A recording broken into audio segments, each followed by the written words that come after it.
अस्सलाम वालेकुम नाजरीन, मैं हूं आमना फातिमा और आप देख रहे हैं टॉक ऑफ सोसाइटी।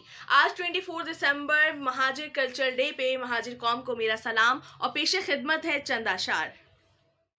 गम की फिजाओं में कई सर कटे तब महाजिर बने, कि गम की फिजाओं में कई सर कटे तब महाजिर बने, मेरी लाशों से रस्ते पटे तब महाजिर बने। कुफ्रो इस्लाम की सरहदें जब अलग हो गईं, कुफ्रो इस्लाम की सरहदें जब अलग हो गईं, मदीने के रस्ते बटे तब महाजिर बने।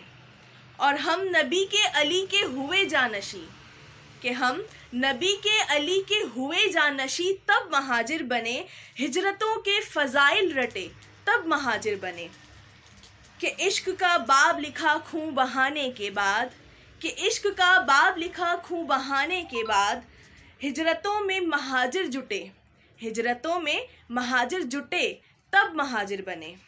और याद रखिए, हर महाजिर महाजिर नहीं है, हर महाजिर महाजिर नहीं है।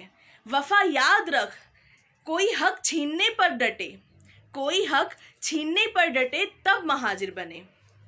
मेरा दिल गवाही देता है, हर दिल में महाजिर जिंदा है, हर दिल में महाजिर जिंदा है।